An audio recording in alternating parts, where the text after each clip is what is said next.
partie de cette formation. Honneur Mali.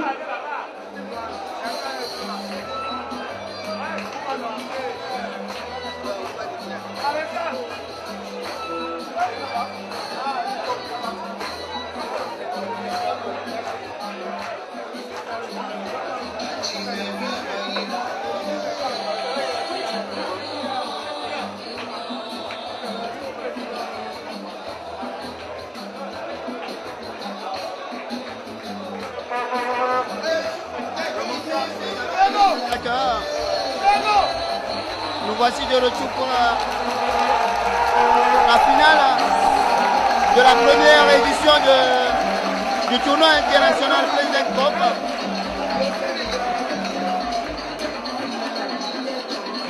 La finale qui va se dérouler entre le Mali et le Bénin, entre le Bénin et le Mali. Alors qu'on attendait le Nigeria en finale, le Nigeria a été sorti par le Bénin, alors que le Mali déjà partait favori devant le Togo et le Mali a su l'emporter 4-0. Je vous l'annonçais, vous l'avez écouté à la fin de ce match de classement. Je serai accompagné du doyen de la rédaction sportive de la télévision sportive, j'allais dire. Et il est là, il faut dire, doyen, ça va être une finale à discuter, surtout quand on voit le jeu développé par ces deux formations. Oui, je dois dire que ce sera une très grande finale. On sait que le Mali a une tradition de football de jeunes et le Bénin qui vient de nous surprendre agréablement en disposant de la Côte d'Ivoire pour de la demi-finale. Je pense que du beau spectacle. Nous allons peut-être écouter tout à l'heure les hymnes nationaux de ces deux formations, en commençant peut-être par le Bénin. Mais bien avant, je pense que les autorités, le ministre des Sports et des Loisirs, vont essayer de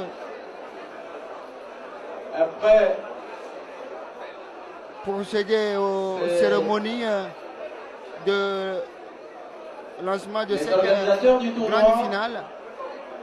Et comme vous le disiez, le Bénin qui était dans la poule A aux côtés du Togo et de la Côte d'Ivoire, alors que le Mali, de son côté, était réduit à 2 avec le Nigeria dans la poule B.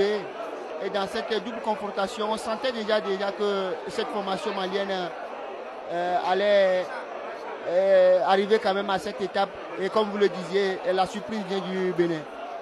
Oui, la surprise vient du Bénin dans la mesure où, en premier match, lors de l'ouverture de ce tournoi, le President Cup, le Togo a battu le Bénin sur un score de 2-1. Mais on a déjà senti que l'équipe béninoise avait vraiment une fière allure parce que c'est une équipe qui a commencé timidement mais terminé son tournoi d'une façon assez satisfaisante. Elle est partie timidement, je le disais, mais elle est montée de grade en grade jusqu'à battre la Côte d'Ivoire et accéder à la finale. Je crois que cette équipe a aussi de l'avenir car elle est constituée d'éléments aussi jeunes que les éléments togolais. Mais c'est les Béninois, je crois qu'ils s'y sont pris trop tôt, alors que au Togo c'était tardivement. Et à 10 jours de la compétition, qu'on a convoqué les jeunes qui sont venus pour la présélection, je vous disais, il y avait plus de 200 personnes. Là, les entraîneurs se sont battus comme des fous pour essayer de dégager une liste de 20 personnes pour reprendre le Togo. Le résultat est là. Le Togo a craqué après un bon début. Les 2 derniers matchs ont été un calvaire pour nos jeunes qui n'avaient pas l'habitude de ces compétitions de ce genre. Surtout que le haut niveau exige une bonne préparation et surtout une organisation. Voilà, très rapidement, nous allons quand même vous faire connaître les 11 entrants du côté béninois. Dans les buts, on retrouve Dami Lola Cheyi comme d'habitude. Le dorsal 13, c'est Adé Koulouolé. Le protocole. Nous le allons 6, demander à l'assistance Moubeji Gaston. de se mettre Le debout 5, pour l'exécution Ouenou Léon. des hymnes des deux nations. Youssoufou Suleiman. Nous prions l'assistance Le Dorsa 18. à se mettre debout. Mais bien avant de revenir sur cette composition, on va plutôt écouter les hymnes nationaux en commençant, je pense bien par le Bénin. Voilà. L'hymne du Bénin.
Voilà l'hymne national béninois.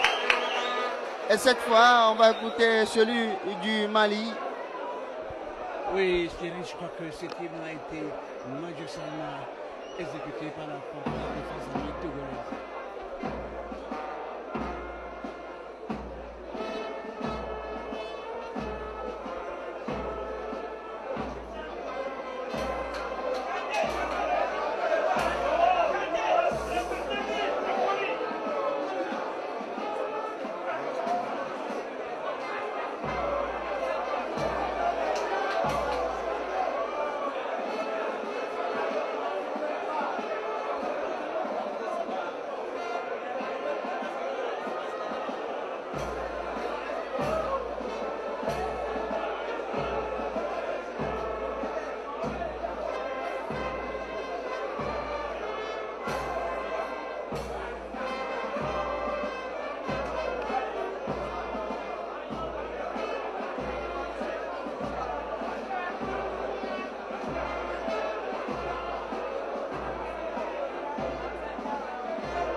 Voilà l'hymne national malien.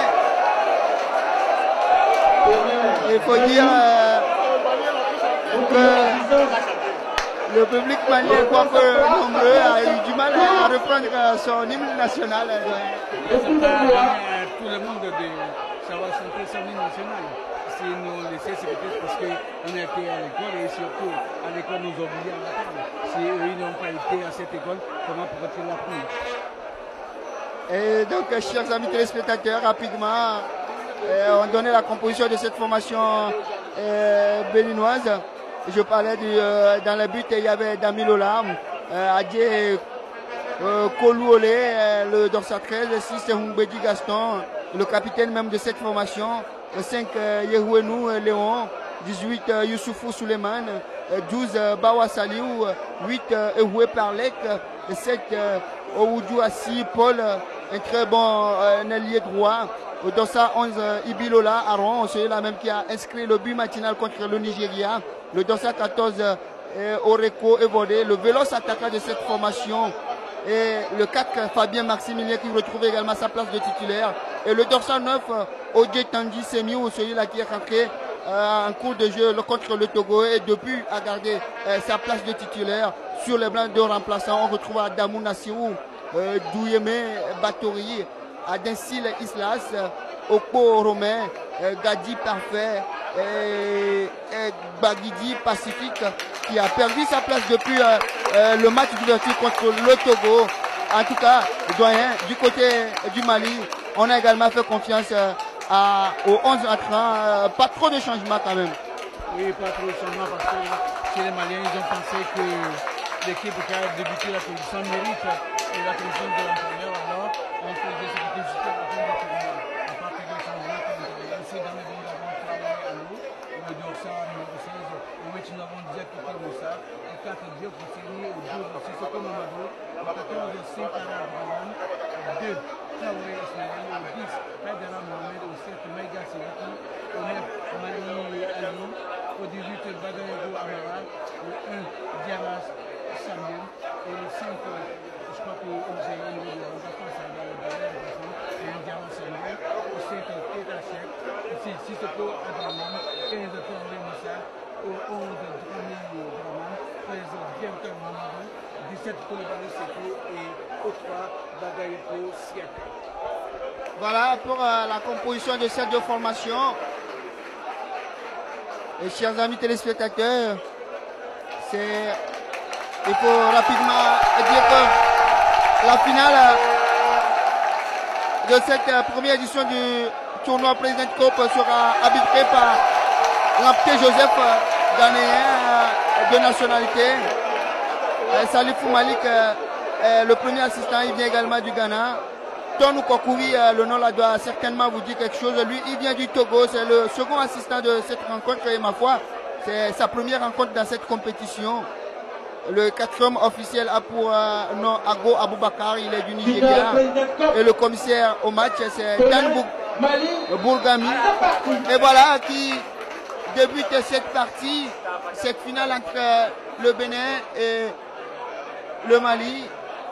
Et rapidement, il faut dire que le coordonnateur, c'est Eko Toulan, il est du Togo. Et assesseur au Lania, au Lufuni du Nigeria.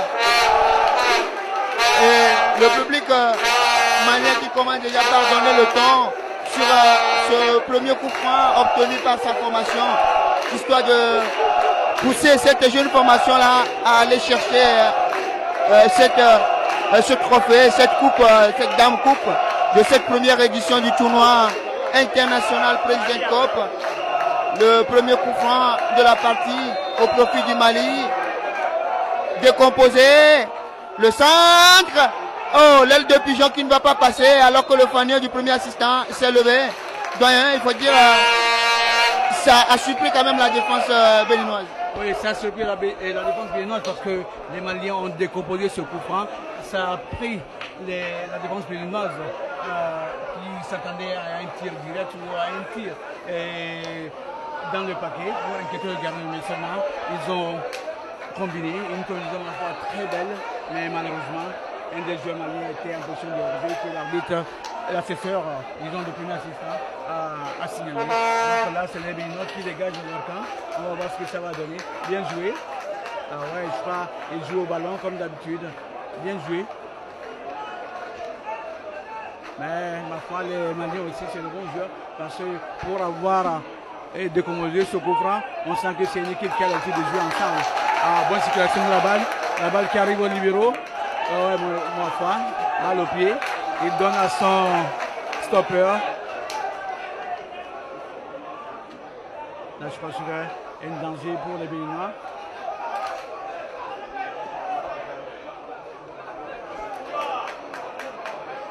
Bien joué.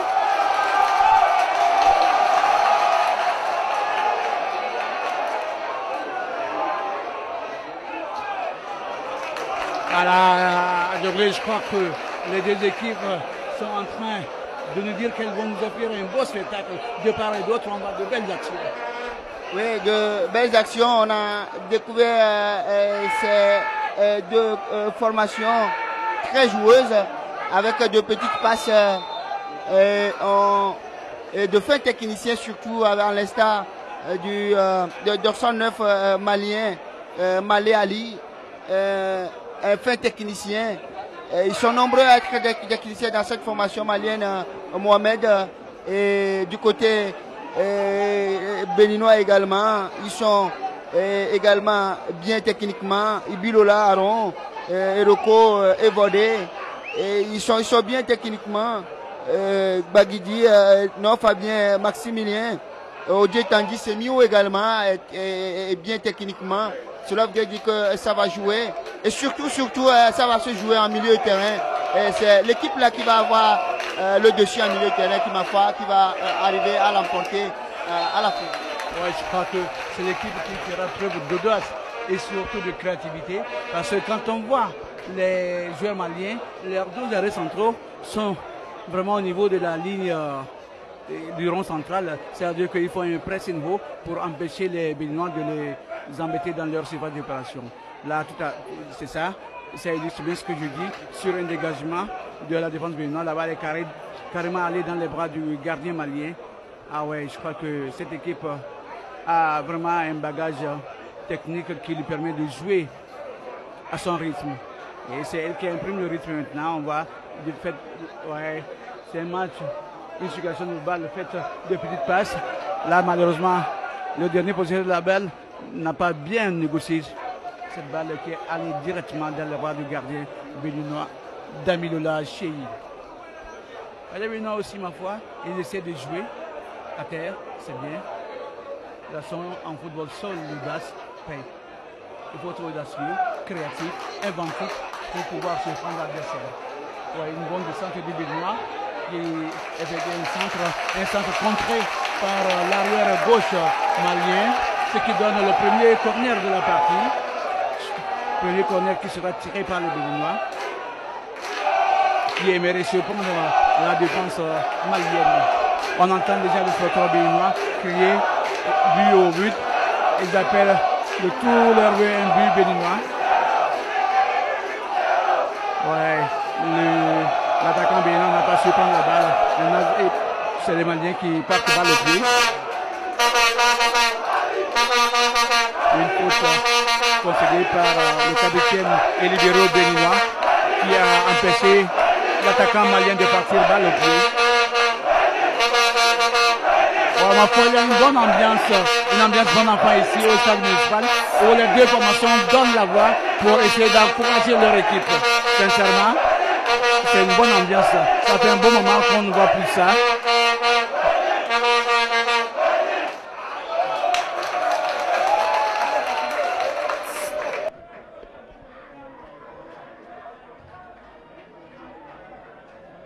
Il y a un confrère qui est sifflé en faveur des Béninois et dégagé par l'arrière droit qui essaie de trouver un partenaire. Malheureusement, la balle est renvoyée par la défense malienne. Ouais, il y a une bataille au milieu qui s'est installée. Je crois que là, c'est vraiment l'équipe qui fera preuve d'abnégation de terrain qui va gagner ce match. Waouh, c'est une très belle occasion pour les Maliens de scorer sur un débordement de la gauche. Je crois que l'attaquant malien qui devait récupérer la balle est venu en retard. Sinon, il aurait pu couper cette balle et inscrire le premier but. Malheureusement pour lui, le défenseur béninois qui était aux aguets et surtout ne voulait pas concéder le but à cet instant précis du match, a dégagé bien sa balle.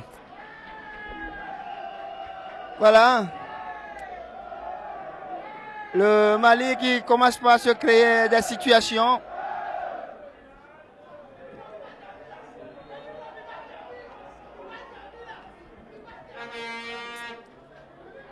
Et les Béninois qui vont essayer de remonter le terrain avec Semiou au contrôle de Secure. Latéralement, on va retrouver un partenaire.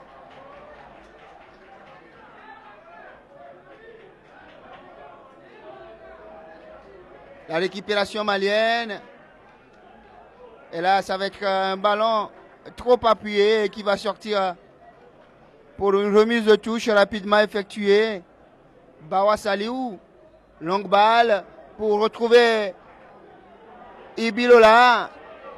Le voilà, Ibilola face à un adversaire.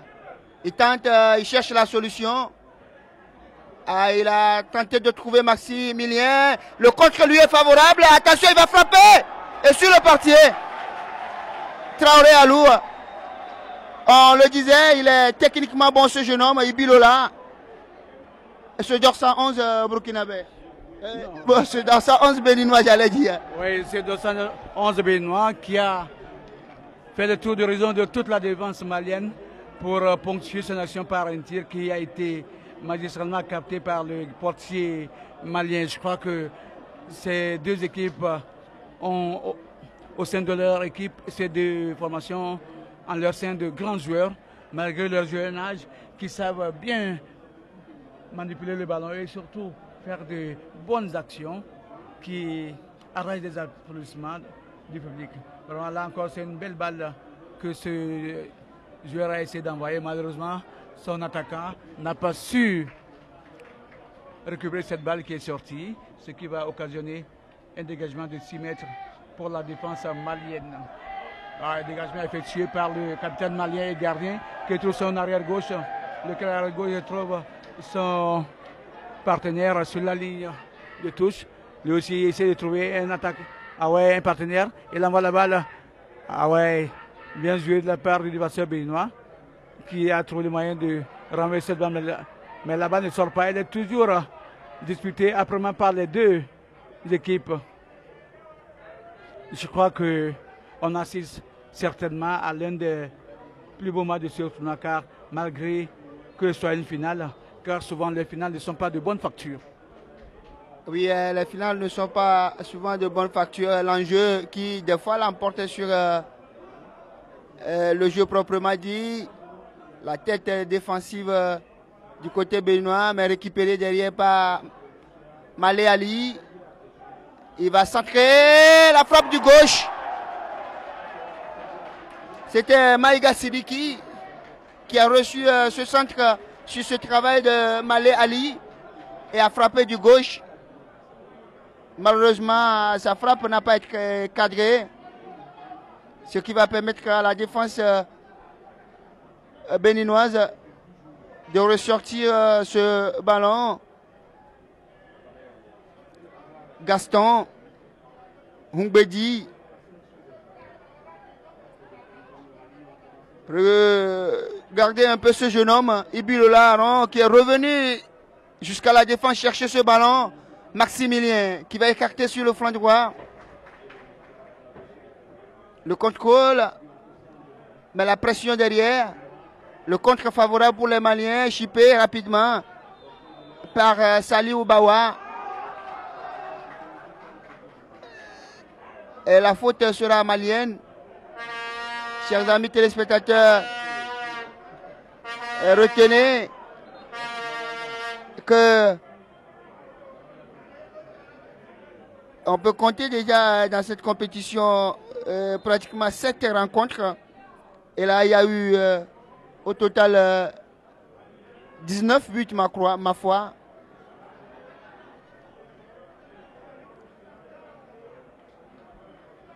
« 19 buts au total en 7 matchs. Il faut dire que là, les attaquants ont fait un bon travail, doyen. Oui, je crois qu'au niveau du football des jeunes, vous savez, c'est l'insouciance et surtout la joie de jouer qui prime.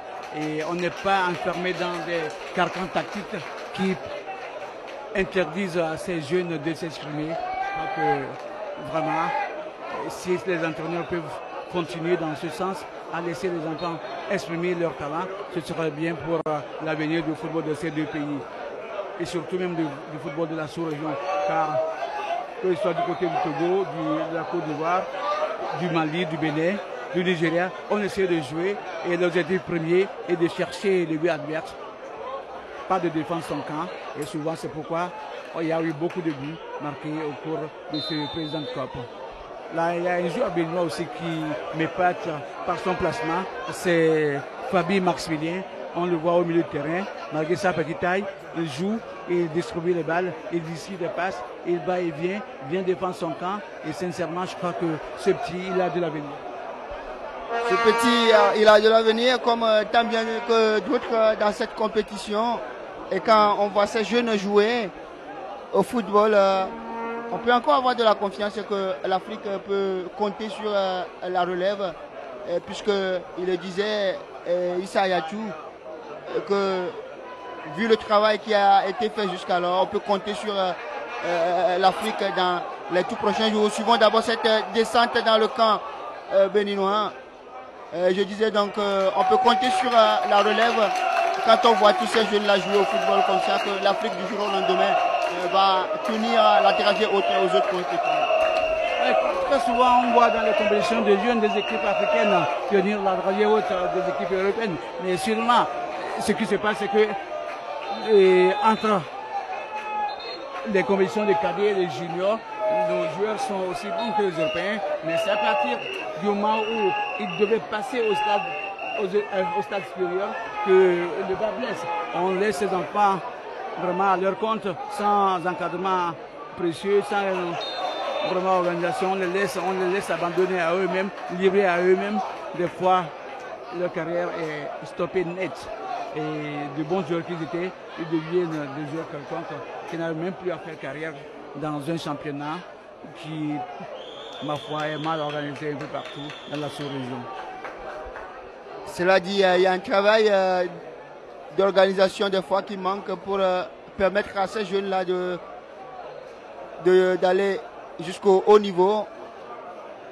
Et donc ça doit être le travail qui doit être fait au niveau de l'Afrique à chaque niveau. Et puisque voilà les Béninois qui vont essayer de repartir encore avec cette passe mal dosée et la récupération derrière est malienne. Mohamed qui se sort de la pied de... Il arrive à donner le fanion du premier assistant qui est levé. Mais il faut dire, il a su bien quand même jeter un coup d'œil et administrer la passe magistralement à son attaquant. Oui, mais avant d'administrer cette passe, il a passé en revue presque toute la défense béninoise. Malheureusement, son partenaire n'a pas su se placer judicieusement pour profiter de cette belle ouverture de ce Mohamed qui, ma foi, est un grand joueur. Je disais tout à l'heure que le football africain a des problèmes d'organisation et quand on voit les commissions de jeux de nos équipes africaines brillent, et souvent on se dit que ces joueurs peuvent faire une carrière, mais malheureusement à l'arrivée c'est pas ça. C'est pas ça. Et on arrive sincèrement à se poser la question pourquoi ces jeunes stagnent au niveau des seniors et ne donnent plus les rendements escomptés, et surtout quand ils étaient en cadeau en junior, on plaçait beaucoup d'espoir sur eux. Le problème certainement serait de niveau organisationnel. Le niveau organisationnel, bon nombre d'observateurs ont souvent dénoncé l'organisation au niveau de l'Afrique, puisque, comme le dit le doyen, ça et là, ce sont des questions de primes, des questions d'organisation par ici. Les problèmes de personnes au niveau ou à la tête des différentes fédérations, et ces conflits-là ont forcément des répercussions sur le rendement de ces équipes nationales qui regorgent d'énormes talents. En tout cas, pour l'instant, ces jeunes se contentent de ce tournoi et ils s'y plaisent avec ce ballon distribué. Maximilien qui va écarter sur le flanc droit pour Ebodé. Ebodé qui va frapper de loin. Le contrôle lui est favorable. On le sent un petit peu décroché. C'est la tactique plutôt mise en place par l'entraîneur pour ramener cet attaquant un peu derrière Semiou. Il n'est plus en pointe comme premier attaquant, mais il tourne autour de Semiou.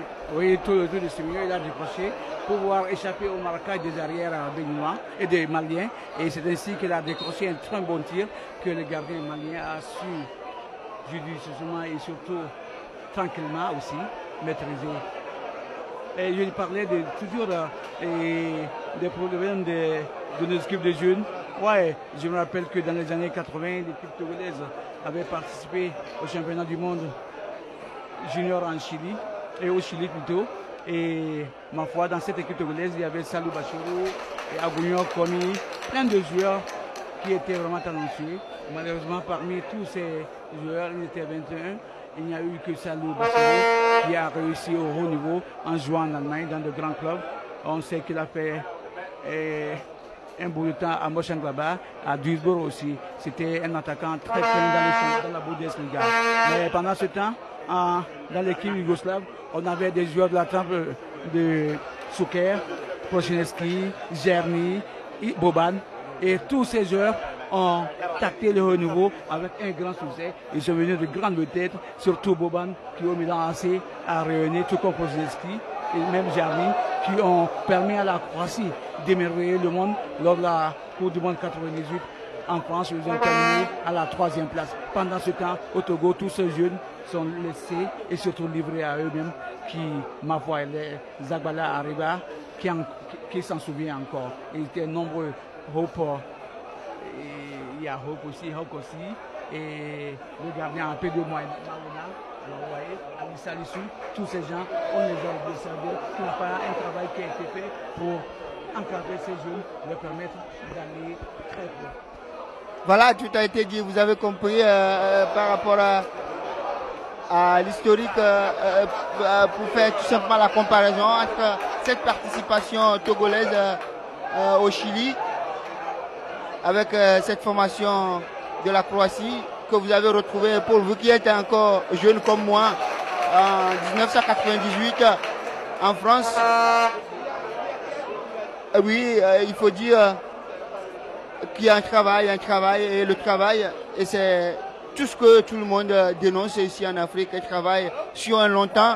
Attention à ne pas se faire dépasser de la défense béninoise. La récupération de Mohamed qui passe encore en revue cette défense, écarté sur le flanc pour Mali Allé, qui va tenter, il ressort ce ballon, il va finalement le perdre puisqu'il est resté à terre avant de continuer par se battre. L'arbitre Lampté Joseph n'a pas hésité à siffler la faute en faveur du Bénin. Un jeu un tout petit peu équilibré, on dirait.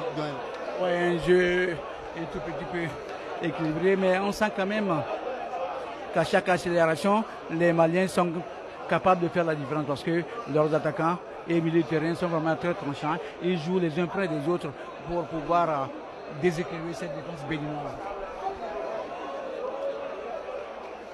Le Bénin qui va tenter de repartir avec ce ballon sur le flanc pour Semiou, il sera trop court. Ce qui va concéder la touche pour le Mali, rapidement effectué. Le 4 malien, Diop Fousseni qui remet sur Diakité Moussa. Koulibaly Sekou, Diakité Moussa qui va mettre dans le paquet avec cette belle lecture de jeu du portier Cheyi Damilola qui relance de la main. Semiou, le mauvais contrôle. Et là, les Maliens peuvent repartir en milieu de terrain rapidement. Le retour de Semiou pour chipper ce ballon. Ibilola, Maximilien, Souleymane, balle au pied, va retrouver Semiou en milieu de terrain. Maximilien qui va écarter sur le flanc droit pour Paul Odjourassiou qui a tenté de changer de flanc. Mais Mali a coupé la trajectoire de ce ballon et les Maliens vont essayer de repartir. On a cherché sur le flanc gauche Malé Ali et qui va bénéficier de la faute. Chers amis téléspectateurs, 22e minute de jeu dans cette finale. 0 pour le Bénin, 0 pour le Mali. Il n'y a pas hors-jeu sur cette action. Il va arriver à récupérer Maïga Sidiki. Maïga. Et il y a pénalty pour le Mali sur cette action. Il faut dire, il a été projeté, il a été intelligent, il est allé chercher ce ballon jusqu'au bout et il a obtenu un gain de cause. Oui, il a obtenu gain de cause, mais c'est par la faute du défenseur béninois qui pouvait sincèrement le serrer sur sa droite. Au lieu de cela, il a préféré le projeter Et très judicieusement et malicieusement, l'attaquant malien s'est laissé tomber et l'arbitre a sifflé le penalty. Je crois que sincèrement c'était bien joué pour cet attaquant malien. On va voir maintenant si entre le fait de siffler le penalty et de le transformer, ça va se faire. Je crois que le numéro